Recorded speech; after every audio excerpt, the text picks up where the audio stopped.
मेहमान हमारे साथ हैं, सीधा आपका परिचय करा दें। बीजेपी से प्रवक्ता रिया सिंह हमारे साथ इस वक्त है। रिया सिंह जी, आपका स्वागत है। समाजवादी पार्टी से प्रवक्ता एस.के. दुबे हैं। एस.के. दुबे जी, आपका स्वागत है। कांग्रेस पार्टी से प्रवक्ता H.N. उपाध्याय हमारे साथ हैं। उपाध्याय जी, आपका स्वागत है। मनीष अग्रवाल, राजनीतिक विश्लेषक हमारे साथ हैं। मनीष अग्रवाल जी, आपका स्वागत है। राजनीतिक चर्चा पर जाऊं उससे पहले मनीष जी, शुरुआत आपके साथ ही कर रहा हूं। कैसे देख रहे हैं कांग्रेस की स्ट्रेटजी को अमेठी और रायबरेली को लेकर? देखिए, ये तो कांग्रेस का अपना डिसीजन है कि वो किसको कहां से लड़वाना चाहते हैं, कैसे लड़वाना चाहते हैं। लेकिन अगर राहुल गांधी जी अमेठी लड़ते तो मुझे लगता है जनता के प्रति एक अच्छा मैसेज जाता। 80 सीटों में आपके पास एक सीट है जिसपे आप कैंडिडेट बिल्कुल लास्ट डे डिक्लेयर कर रहे हो, वो भी चेंज करके डिक्लेयर कर रहे हो। आप अगर देखेंगे 14 और 19 में जो वोटिंग पैटर्न में फर्क आ रहा है, तो पिछली बार वहां सोनिया गांधी जी लगभग 1.5 लाख वोट से जीती थी, जो पहले 3-3.5 लाख वोट से जीतती थी। वहां पे पिछली बार सपा और बीएसपी दोनों रायबरेली अमेठी में कांग्रेस के साथ थी, क्योंकि सपा और बीएसपी का कोलैबोरेशन था।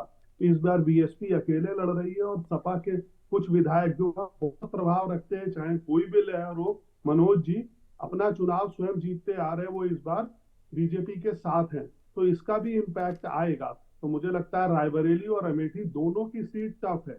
बाकी देखिए, एक कांग्रेस को और बड़ा डिसीजन लेना है अब कि क्या राहुल गांधी जी रायबरेली रिटेन करेंगे या अमेठी तो अब नहीं है वो, या वो वायनाड रिटेन करेंगे। तो ये चीजें जो हैं, जब इलेक्शन होगा, एजेंडा होगा, लोग रैलियां करेंगे, डिस्कशन करेंगे, तो ये चीजें डिस्कशन में आएंगी। लेकिन आप देखिए कि अगर एक भी सीट ऐसी है नॉर्थ इंडिया में जो सेफ नहीं लग रही है लड़ने के लिए, 80 में से एक सीट थी, उस पर भी कैंडिडेट नहीं मिल रहा है, तो विपक्ष को ये सोचना पड़ेगा कि ये चुनाव किस दिशा में कहां जा रहा है। ठीक है, उपाध्याय जी आपके पास पे आ रहा हूं। सर, यही रणनीति थी आप लोगों की? इतने दिन इंतजार करवाया, उसके बाद प्रियंका गांधी अब चुनाव नहीं लड़ेंगी, राहुल गांधी लड़ेंगे, अभी तक यही बात सामने आ रही है। क्या कुछ स्ट्रेटजी आप लोगों ने तैयार की है? और रायबरेली जाने के पीछे का मकसद राहुल गांधी का अमेठी क्यों नहीं गए? आपका रिएक्शन चाहूंगा उपाध्याय जी। ऐसा है कि आप जो कह रहे हैं, देखिए हमारे गांधी परिवार की परंपरागत सीट रायबरेली और अमेठी दोनों रही है जी। और रायबरेली में इसके पहले आदरणीय सोनिया जी की सीट रही है। और जब उन्होंने राज्यसभा अपने स्वास्थ्य को देखते हुए राजस्थान से राज्यसभा गई, जब उन्होंने अपना पत्र लिखा था, उसके अंतिम लाइन से आपको खुद अनुभव हो जाना चाहिए, पूरी वहां की जनता को अनुभव हो गई थी कि रायबरेली से इस परिवार का कोई न कोई सदस्य चुनाव लड़ेगा। तो उन्होंने कहा कि हमारे परिवार का आप लोग ध्यान रखिएगा। तो वो किस संदर्भ में कहा था? इसी संदर्भ में कहा था। दूसरी बात, अमेठी भी इस परिवार का गढ़ है, अमेठी के लोगों ने भी प्यार दिया है। पिछला चुनाव छोड़ दीजिए, ये लोकतंत्र में हार जीत लगी रहती है। और ये लोग जो कहते हैं विपक्ष के कि यहाँ से भाग गए वहां से भाग गए, राहुल गांधी जी भागने वाले नहीं है। अब बताइए, इनका कौन सा भारतीय जनता पार्टी का नेता है जो दक्षिण में जाकर कह सकता है कि हम चुनाव जीत जाएंगे, या जाकर लड़ने की हिम्मत कर सकता है, चाहे वो विश्व गुरु ही क्यों ना हो। यह परिवार तो कई बार उत्तर भी लड़ा, कई बार दक्षिण भी लड़ा।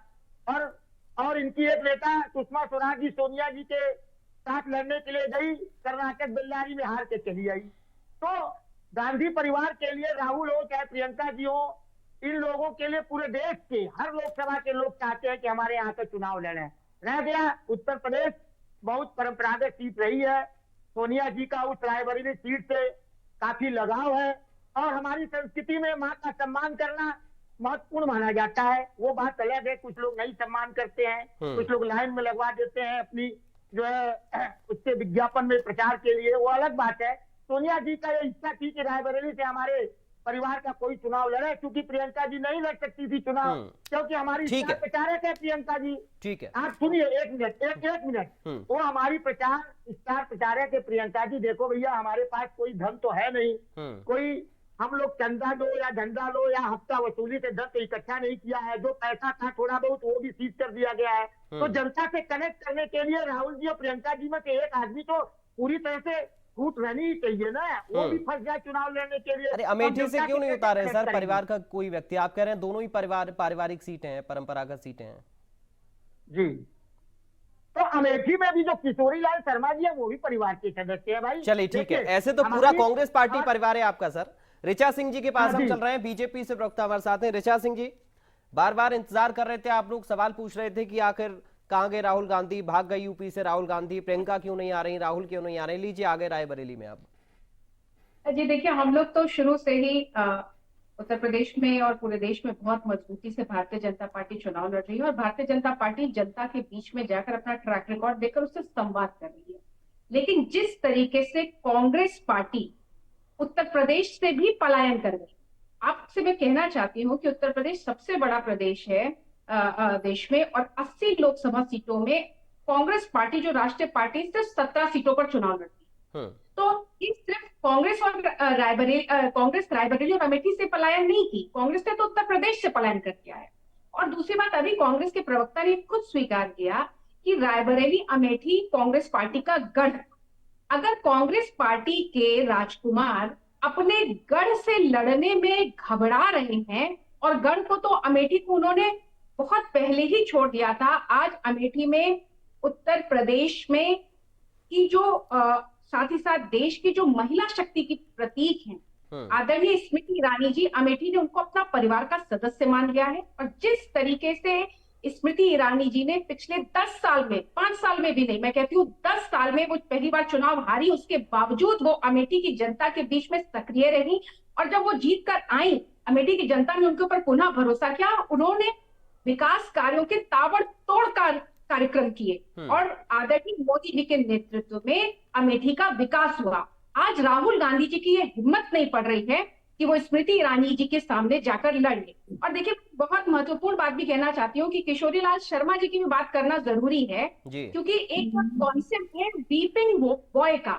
जब पुराने समय में राजकुमार कोई गलती करता था तो राजकुमार का जो दंड था वो वीपिंग बॉय को दिया जाता था, क्योंकि राजकुमार को दंड नहीं दिया जा सकता था। तो इसी तरीके से केएल शर्मा जी को बलि का बकरा बनाकर अमेठी में बड़े अंतर से हारने के लिए भेज दिया गया है। और राहुल गांधी जो रायबरेली गए हैं, वो अपनी ममाज बॉय की जो छवि है उससे ही बाहर नहीं निकल पा रहे हैं। और सबसे बड़ी बात, कभी राहुल गांधी जी वायनाड भाग कर जाते हैं, और देखिए आदरणीय प्रधानमंत्री जी ने भी, आप इसको दिखा भी रहे थे, उन्होंने साफ साफ कहा था कि जिस तरीके में वायनाड में भी राहुल गांधी जी बड़े अंतर से हारने जा रहे हैं, वो फिर उत्तर प्रदेश में भागेंगे किसी और सीट पर। और अभी हो सकता है कि बहुत जल्दी राहुल गांधी को यह भी समझ में आ जाए कि वायनाड रायबरेली तो वो हार ही रहे हैं, तो हो सकता है वो किसी तीसरी सीट से भी नामांकन कर दे। लेकिन एक बहुत महत्वपूर्ण बात है कि आपने उत्तर प्रदेश की जनता जो आपके ऊपर भरोसा करती थी, एक तो आप अपना कैंडिडेचर घोषित नहीं कर रहे थे। अगर आप एक पार्टी के इतने बड़े नेता हैं, एक जिम्मेदार नेता हैं आप, तो आपको अपना कैंडिडेचर घोषित करने में किस बात का डर था? क्योंकि आपके पास कोई ट्रैक रिकॉर्ड नहीं है, आपके पास कोई काम नहीं है जो आप जनता के बीच में जाकर गिना सके। भारतीय जनता पार्टी अपने ट्रैक रिकॉर्ड पे लड़ रही है। आदरणीय प्रधानमंत्री मोदी जी के नेतृत्व में 400 तो पार होगा ही, उत्तर प्रदेश की 80 की 80 सीटें तो हम जीतेंगे ही, लेकिन रायबरेली और अमेठी में हम रिकॉर्ड मतों से जीतेंगे। और स्मृति ईरानी जी तो देखिए आज बिना चुनाव लड़े ही जीत गई, क्योंकि उन्होंने जनता का दिल जीता है। और राहुल गांधी बिना चुनाव लड़े इसलिए हार गए क्योंकि उन्होंने जनता का विश्वास खोया है। वो उस अमेठी की जनता के बीच में वापस नहीं जा सके जिस अमेठी की जनता ने 25 सालों तक, 25 वर्षों तक कांग्रेस पार्टी के ऊपर भरोसा किया। यूपी की जनता का विश्वास दोबारा से हासिल करने तो रायबरेली आए राहुल गांधी। एसके दुबे जी के पास हम चल रहे हैं। शर्मा को भेज दिया। हाँ, एसके दुबे जी के पास चल रहे हैं। दुबे जी, आप तो पार्टनर हैं उनके, और सलाह मशवरा आपसे भी हुई होगी। कैसे देख रहे हैं कांग्रेस की स्ट्रेटजी को? और ये समझ नहीं आया सर कि इतना लेट अनाउंस क्यों किया? अगर राहुल गांधी को ही लड़ना था, सोनिया गांधी की जिस चिट्ठी का जिक्र उपाध्याय जी कर रहे हैं, अगर पहले से डिसाइड था तो पहले ही बता देते कि राहुल गांधी लड़ रहे हैं, इतना समय क्यों लगाया फिर? देखिए, मैं आज अपनी बात इस बात से शुरू करूंगा कि आज जब मैंने प्रधानमंत्री का भाषण जो पश्चिम बंगाल में दिया, और जिस तरीके से उन्होंने भाषा का उपयोग किया श्रीमती सोनिया गांधी जी के लिए, वो बहुत ही अगर निंदनीय कहा जाए जिस तरीके से, तो वो कम नहीं होगा। और चूंकि एक जब प्रधानमंत्री बोलता है तो उसकी बात लाखों लोग, करोड़ों लोग देश में सुनते हैं, ये इसमें कहीं कोई दो राय नहीं। लेकिन अगर प्रधानमंत्री भाषाओं की मर्यादा को तोड़ देता है तो कष्ट होता है। देखिए, आज अगर मैं कुछ बोल जाऊं तो निश्चित तौर पर हम प्रधानमंत्री के लिए कुछ बोलूं तो उतना असर नहीं पड़ेगा। लेकिन अगर प्रधानमंत्री बोलते हैं किसी के लिए, सोनिया गांधी जी के लिए जिस तरीके से उन्होंने बात की, वो एक निंदनीय, मैं उसकी कड़ी भर्त्सना करता हूँ, निंदा करता हूँ। अब बात आई आपके रायबरेली से। मैं आपको कहना चाहता हूं कि इसमें भारतीय जनता पार्टी के पेट में दर्द क्यों होता है। भाई, भारतीय जनता पार्टी ने आज तक क्या किया था? दिनेश सिंह को कब उतारा? केसरगंज की सीट से ब्रजभूषण शरण सिंह के लड़के का नाम लास्ट तक क्यों रखा? अगर आप में ही 36 की छाती लेके चलते हो तो आप कम से कम पहले ही डिक्लेयर करते थे। लेकिन आपने क्या किया? जब खुद के घर शीशे के हों तो दूसरे के घर पे कंकड़ नहीं फेंकना चाहिए। आज मैं कई डिबेट में था, एक चीज बहुत कॉमन निकल के आई कि दो दो सीटों से क्यों लड़। अरे, इन भारतीय जनता पार्टी के लोगों को कितना अहंकार हो गया, रणछोड़ बोलते हैं। अरे भाई, रणछोड़ तो मेरे भगवान थे। भगवान कृष्ण ने ये साफ कहा है कि परिस्थितियों के अनुसार काम करना चाहिए, नहीं तो आप हार जाएंगे। और उन्हीं रणछोड़ ने भागने के बाद क्या किया? क्या हासिल हुआ? जरासंध मारा गया, सब पे फतेह हासिल की। तो ये अगर अमेठी से ना लड़के रायबरेली से लड़ते हैं राहुल जी, तो इसमें कौन सी वो हो गई? दोनों सीटें उनकी थी, उनकी मर्जी। भाई, आपके घर में अगर भारतीय जनता पार्टी की प्रवक्ता बैठी हैं, हमें ये अधिकार नहीं है कि ये अपने घर में ठीक है, किसको क्या पोस्ट देंगी, किसको ठीक क्या है, खाना देंगी, किसको ठीक है, क्या कपड़े लाएंगी। ठीक ये है, तो मेरे को अपने घर का मतलब आप देखना एक है जगह ठीक पे है। कि राहुल एक गांधी मिनट, जी एक मिनट, एक मिनट, एक मिनट, समझ एक लीजिए, मिनट, राहुल एक मिनट, गांधी बाद एक में सीट से बोलिए, धोखा आप बोलिए, बाद में बोलिए आप, मैं आपको बाद खुद में सवाल बोलिए। देती हूँ, राहुल गांधी एक सीट से धोखा करेंगे ना? एक सीट छोड़ेंगे ना अगर? लेकिन मैं आपको बताना चाहती हूँ कि राहुल गांधी अरे जी से इस बार दोनों प्रधानमंत्री सीट मोदी छूटने जी जा नहीं रही है। 2014 धोखा प्रधानमंत्री दिए थे मोदी जी बड़ौदा ने सीट को। बड़ौदा क्यों और वो छोड़ा था? वापस ही करेंगे। हाँ, बड़ौदा, बड़ौदा में क्यों गुजरात का छोड़ा था? बड़ौदा प्रधानमंत्री जी वाइनाड ने में क्यों छोड़ा राहुल था? गांधी के खिलाफ उनके सामने लेफ्ट भी खड़ा हुआ है, जो कि इंडी गठबंधन का अलायंस पार्टनर है। इसका जवाब है आपके पास? अरे तो क्या हुआ? चलिए, अगर ठीक है, हमारा मनीष संबंध अग्रवाल जी के उनसे नहीं पास चलना बना हूं। हुआ मनीष है जी, तो इतना समय आखिर क्यों लगा? इसके पीछे की रणनीति क्या हो आप सकती है? लड़ाइयों की राहुल बात गांधी अपना को ही अगर लड़ना था तो पहले अनाउंसमेंट क्यों नहीं हुआ? इसको आप कैसे देख रहे हैं मनीष जी? देखिए, मैं आपको बताना चाहूंगा, 26 तारीख को वायनाड में वोटिंग थी। एक विशेष जाति के वोटों के ध्रुवीकरण का वेट करा जा रहा था, इसलिए ये सबको मालूम था कि 26 से पहले ये चीज नहीं आनी। दूसरा, मैं आपको थोड़ा सा समीकरणों में बदलाव बताता हूँ।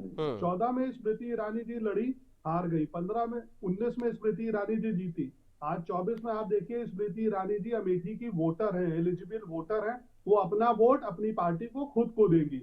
और राहुल गांधी जी जो है अपना वोट इस बार आम आदमी पार्टी को देंगे, क्योंकि वहां पे जहां पे उनका वोट है वहां पे कैंडिडेट नहीं है। तो आपको इस तरीके की राजनीतिक चीजों का ध्यान रखना पड़ेगा। और गढ़ नाम की कोई चीज नहीं होती, ये मेरा विश्वास है, क्योंकि मुझे मालूम है कि आदरणीय जवाहरलाल नेहरू जी फूलपुर से लड़ते थे। बाद में फूलपुर की सीट का क्या क्या हुआ, कौन कौन वहां नहीं लड़ा, और आज वो किस चीज का गढ़ है, ये सब जानते हैं। इसलिए हमें यह ध्यान रखना चाहिए कि अगर कोई सेना का सेनापति है तो उसे पहले दिन से आखिरी दिन तक बराबर रहना चाहिए मौजूद। और जहां पे उसकी पार्टी को ज्यादा जरूरत हो, जहां पे उन्हें हार जीत नहीं देखनी चाहिए, उन्हें मोराल बूस्ट करने के लिए आना चाहिए। अगर राहुल गांधी जी, प्रियंका गांधी जी दोनों लड़ते, पहली सीट से ये डिक्लेयर होता, तो मुझे लगता है यूपी के जो 2 चरण के चुनाव हुए उसमें भी कांग्रेस को इसका फायदा मिलता। कुछ वोटों का मोबिलाइजेशन होता, कैडर का मोबिलाइजेशन होता। तो आप पूरा चुनाव अगर ऑन द होल देखें तो अभी तक कोई भी संयुक्त बड़ी रैली नहीं हुई है। 2 फेज का चुनाव हो गया है। तीसरे फेज के चुनाव की नामांकन प्रक्रिया जो है आज पूरी हो गई है। और विपक्ष की अभी भी यूपी में कोई बड़ी संयुक्त रैली नहीं हुई है, सिर्फ एक प्रेस कॉन्फ्रेंस हुई है। और आप देखिए, प्रधानमंत्री और योगी जी कितनी रैलियां कर रहे हैं, कितने रोड शो कर रहे हैं। तो आपको जनता तक अपनी बातें तो लेके जाना पड़ेगा। हार जीत पक्ष विपक्ष एक बात की बात है, लेकिन आप उनसे संवाद तो करिए, उन्हें बताइए, तो उनसे ठीक है, पूछिए, तो ठीक है, उनसे सुनिए, तो क्या समस्याएं हैं। ठीक है। उपाध्याय जी, राहुल गांधी इन 5 सालों में कितनी बार अमेठी की जनता और कितनी बार रायबरेली की जनता से मिल लिए, इंक्लूडेड सोनिया गांधी? बताइए, आपका परिवार है, परिवार के पास कितनी बार चले गए? पहले मनीष जी की बात का हम जवाब दें। जैसे स्मृति ईरानी जी को कह रहे 10 साल से 5 साल से वोटर है। हमारे जो के.एल. शर्मा सक्रिय कार्यकर्ता है, उनसे पहले से वहां पर वोटर है। 40 साल से वहां पर कार्यकर्ताओं से जुड़े हुए हैं। वो पुराने हुए तो वो पुराने हुए। दूसरी बात की, हमारी रीचा बहन ने कहा जो कि महिला शक्ति का सम्मान ये है वो है। आज कैसरगंज में जो है ब्रजभूषण शरण सिंह के बेटे को टिकट दे दिया। और आरएलडी इनके सहयोगी है, उनका एक राष्ट्रीय प्रवक्ता ने इस्तीफा दे दिया। कहा यह महिला बेटियों जो है, महिला पहलवान बेटियों का अपमान है, पूरे अपमान है। हमारे पार्टी में सब नहीं चलता है भैया, हमारे पार्टी में जो है भारतीय उनके जनता पार्टी पास कोई कार्यकर्ता उनका सामान्य नहीं था, उसका हक मारा कि नहीं हक मारा? एक बयान नहीं दिया संदेश खाली में कि आपको वोटों का ध्रुवीकरण करना था। राहुल गांधी जी की जीत होगी, हाँ भी हम लोग राहुल गांधी जी मानेंगे, तो वो अमेठी की जनता किशोरीलाल शर्मा को राहुल गांधी का हराऊ मानकर वोट देगी और देगी। अमेठी में इसलिए आपने एक बयान नहीं दिया। आपने कहा महिला सम्मान कैसे बात करते हैं? संदेश चलिए ठीक है, मैं ऋचा जी से ही फाइनल रिएक्शन लूंगा बहुत जल्दी से। ऋचा जी फाइनल, उसके बाद फिर मैं आ रहा हूँ दुबे जी के पास। अब समय कम है, प्लीज उपाध्याय जी थोड़ा सा रुकिए। ऋचा जी जी देखिए, मैं इनको स्पष्ट कर देना चाहती हूँ, जो कैसरगंज की बात कर रहे थे, कैसरगंज से अगर कोई आरोपी बना है, अगर उसका मुकदमा कोर्ट में चल रहा है तो उनका टिकट काट दिया गया है। लेकिन अगर जब ये महिलाओं की बात करें तो इनको इस बात का जवाब देना चाहिए कि संदेश खाली के आरोपी का नाम आज तक राहुल गांधी अपनी जबान पर इसलिए नहीं ला पाए क्योंकि उनको वोटों का ध्रुवीकरण करना है। की महिलाओं की बात करिए, इतना भरोसा नहीं है कि कांग्रेस पार्टी महिलाओं की बात चाहे नहीं कर रही है। चलिए ठीक है, एसके दुबे जी बहुत जल्दी से फाइनल रिएक्शन आपका चाहूंगा। बार बार कैसरगंज की सीट को लेकर आप लोग, ठीक है जबरदस्त जवाब आपको ठीक है मिलेगा। ऋचा जी, आपके सारे गढ़ ढह चुके ठीक है 4 तारीख को पता चलेगा। ठीक है। हैं। भारतीय जनता पार्टी रिकॉर्ड मतों से जीतेगी। आदरणीय स्मृति ईरानी जी ठीक जो है। कि लगातार जनता के दिलों में बस चुकी हैं, उन्होंने सिर्फ विकास के कार्य नहीं किया, आज वो जनता के दिलों में बसती हैं। और लेकिन राहुल गांधी जी दिलों में बसी है, तभी ना हॉस्पिटल बंद करवा दिया।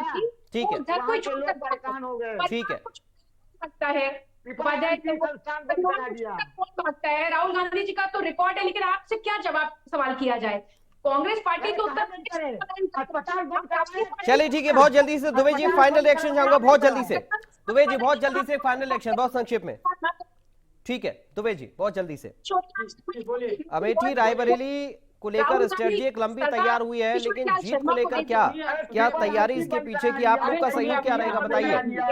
समय नहीं है सर, प्लीज रुकिए आप थोड़ा सा। ऋचा जी रुक जाइए, दुबे जी बहुत जल्दी से फाइनल रिएक्शन संक्षेप में 2 लाइन में उत्तर। उसका खामियाजा किशोरीलाल शर्मा जी को भुगतना पड़ेगा। ठीक है, इंतजार करिए, 4 लाख वोट से हार रही है स्मृति जी, 4 लाख। चलिए ठीक है सर, इंतजार 4 जून का हम करेंगे, इंतजार 4 जून का रहेगा। थोड़ा सा आप सब्र रखिए आप लोग भी प्लीज, ठीक है दुबे जी बहुत जल्दी से।